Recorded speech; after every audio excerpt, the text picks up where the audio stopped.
Okay, let's go over QSET 6 and 7. Starting with 6. Number 1 is a no change.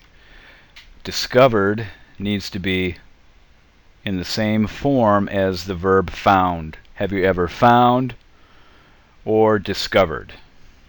There you go.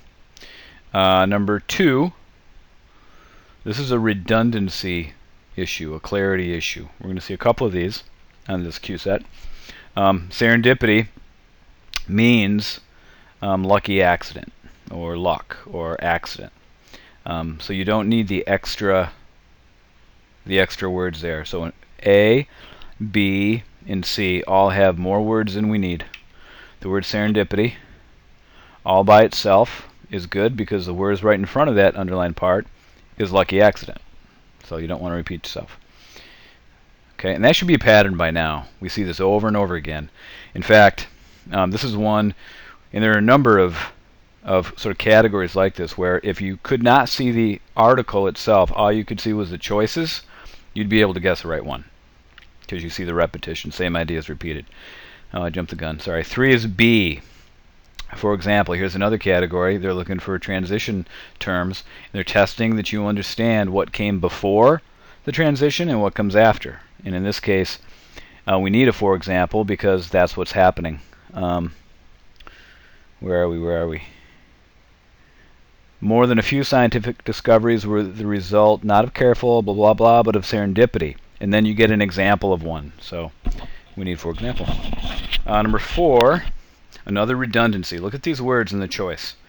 Popular today, currently, so popular today, currently, popular now. We have today, currently, and now all repeating themselves. So which one is the simplest? B. So popular today. So 4 is B.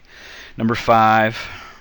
Let's see. The emphasis on accidental discoveries would best be reinforced by a sentence doing which of the following. B, C, and D, I mean, that might work. Some of those things might be okay, but they seem sort of going beyond the scope of the essay. A, relating an anecdote about a lucky discovery would work if you know what an anecdote is. And so they are kind of testing your vocabulary here a little bit. And an anecdote is just a little short, instructive story, an illustration. Okay, number 6. Sorry, 5 is A. Number 6, where is it? There we go. The scientist, notice this format of this type of QSET is different than number 7. This is an older one. This was done probably early 90s maybe. I mean, this is really old, but it's the same material. But they don't format it well, so number 6, you've got to kind of go down and find it. That's why I'm so slow today. Number 6, a scientist who probably benefited. Who benefited? Subject, verb, that works. You should have, if you followed the instructions on the blog, done this QSET after you did the video. So I went over who and whom. So this one should make sense that it's who and not whom. So number 6 is A, no change. Number 7, benefited most from serendipity. That's just comparison superlative form. Most is the right choice. Number 8, water which began to bubble. Everything else sort of creates a clumsy, or actually a non-sentence, like a run-on sentence, or that's the only one that really makes sense after you read it. Number 9, so 8 is C. Number 9 is a no change as well. It tasted good is fine. It tasted well doesn't work because tasted is actually a linking verb. And if you remember the predicate nominative stuff I just talked about in the video, it tasted good is kind of like it is good. So it can be either, it can be a noun, or it can be an adjective, something describing that noun. So good works. Well is an adverb. That does not work. So it's not wrong to say, I feel good. Somebody says, how you doing? Good. There's nothing wrong with that. Even though people think that they have to say well, good is fine. Okay. So number 9 is A. Number 10, this is another no change. We just want the transitional term another. None of the other ones make sense given the preceding and following ideas. Number 11, the writer introduces the scientist Joseph Priestley in paragraph 3. Which of the statements below follows most logically from the discussion? So we're looking for a concluding sentence. And the one that concludes best is D. Almost there. Number 12. This looks from the choices like a subject verb, and it is. Another is the subject, not discoveries, and that's what they're testing you on. This is subject verb agreement. So we want a singular verb because another is singular, and B is the one that's singular. Had been just changes the mood of the verb too much. And notice what they've done. They're trying to trick you. Another of Priestley's accidental discoveries. There's a plural right in front of the verb, so they're trying to trip you up, thinking you'll pick the plural, but of course you did not. You picked the singular. Number 13. This is one that was screwed up because the word rubbed should not be underlined. So it should be and then rubbed it on, which is D, it on paper. Except then it creates it rubbed it on paper. Alright, that whole thing's screwed up. Don't worry about 13. If you didn't get it right, let's just score this one out of 14 instead of out of 13. We'll just eliminate 13 altogether. Sorry if you guessed right. Number 14. We see and omit the underlined portion. That means we want to check that one first to see if we can omit it. Number 14.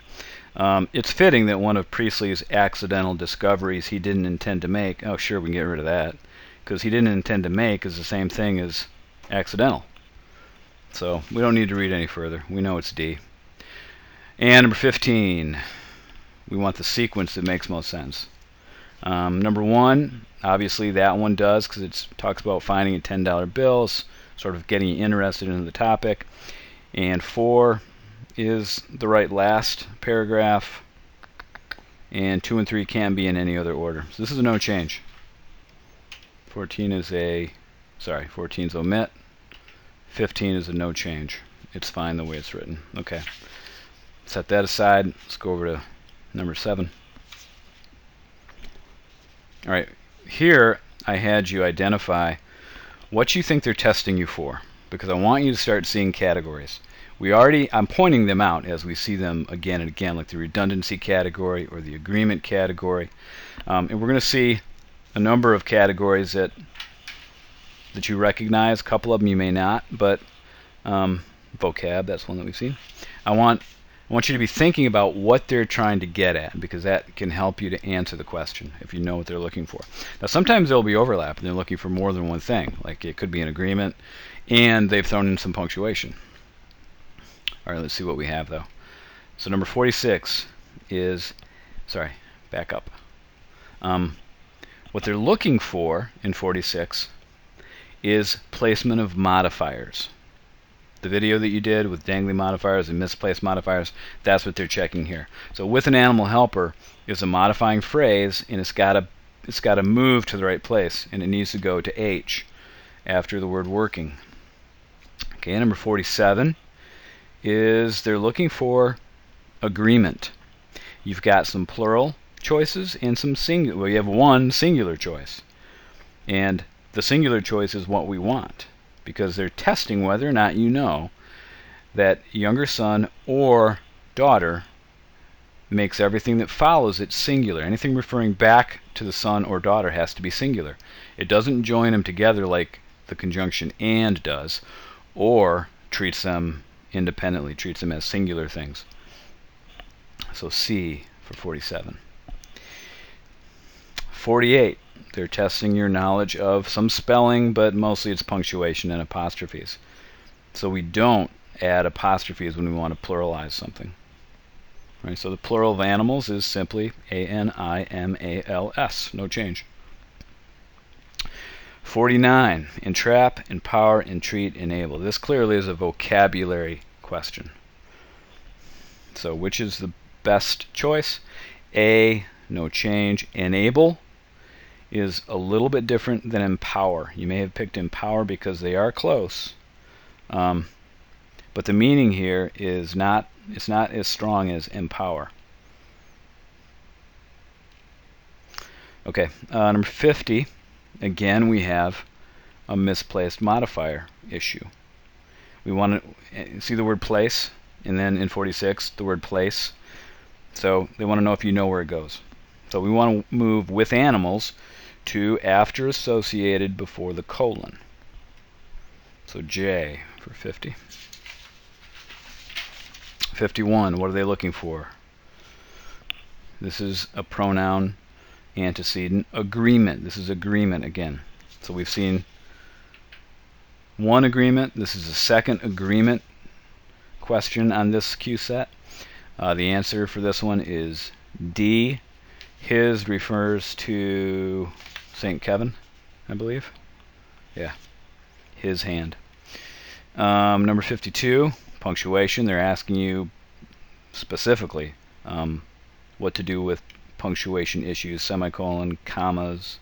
The author wishes to add the following sentence to paragraph 1. Now, if you do enough of these, you'll be able to see this. The choice that they're giving you, the sentence that they want to put in, begins with the word rather. Rather is a transitional term that usually comes right before a semicolon. So you would have a semicolon right before rather, and then this sentence. Words like for example, or phrases like for example, or however, or in fact, often have a semicolon right in front of it. And you can see why. Rather, they concern a total understanding of and attunement to the animal teachers. That obviously is jumping off of one idea and sort of adding to it in a contrasting way, but it's adding to it. So there's a close connection to whatever comes before it. So I don't even need to look at the text, at the essay, but I know that they're going to want to put a semicolon in front of that. So is that one of our choices? Well, look at H. At the end of the last sentence with a semicolon after animals and before rather. So if I've seen enough of these, I'll be able to answer that one without even reading the text itself. 52 is H. Okay, 53, this is a straight up reading comprehension. Main idea. And the answer is D. 54, this is another vocab. These are all adverbs, but they're just different. Not all that difficult though. These are fairly simple. 54 is J. 55, we have another agreement. Let's see, trusted to help her, or us, or our, or his. Okay, so we've got to go back and see who it's referring to. We meet in the inner worlds are wiser in the ways of the other world than we, and we discover they can be trusted to help us in ways known to us. We've got a couple of we's which act as the antecedent. That's the thing that it's referring to. So us is the right answer. 55. I think there are more. Yep. 56. They're looking for punctuation. See that you know the difference between commas, semicolons, colons, and periods. All right. So what do we want here? Well, let's read it. The animals we meet in the world about us teach us the simple and manifest truths about life in relationship to life forms, which are extraordinarily therapeutic for human beings who have forgotten their place in the universe. Okay, when you have the word which, that introduces a relative clause, and you need a comma in front of it. If you have a semicolon, a period, or a colon, that's too much separation between life forms in which. Those are fairly closely linked. So 56 is F, no change. We want the comma. All right, 57. This is another vocab issue. This one's tricky because you really have 6 words you need to figure out: paradisal, interconnection, heretical, connection, Adenic, separation, earthly, spirit. Now, the second part of those aren't really difficult words in terms of vocabulary, but you do need to see how it relates to the text. Which phrase best expresses the idea that we are part of heaven? Okay, paradisal, interconnection, possibly. Heretical, well, if you know what heresy is, you know it's not that. They're asking about heaven. Heretical would be the opposite. Edenic has to do with Eden, the Garden of Eden, not exactly heavenly. And then earthly, obviously, is not heaven. So far, paradisal is the best choice. Does interconnection work? Well, that we are a part of heaven, yes. Connection will work also, but heretical doesn't. So you work that through, and A, no change, is our answer. Number 58, this is another reading comprehension question. The sentence should remain as part of paragraph 3, H. And then number 59, what they're testing is your knowledge of how things should be organized. The author wants to add the following sentences. So where should it go? B is the best place. In paragraph 3, because it gives examples of how human destinies are regulated by animals. Okay. So hopefully you can see that there really aren't a lot of categories. We've seen all of these categories, and they tend to be repeated in just about every one. So you see enough of these questions, and you start to think like an ACT test writer, which is good, because it really gives you speed and an ability to kind of narrow down what they're after. It'll help your score. Okay, thanks guys. We'll see you in a couple of days.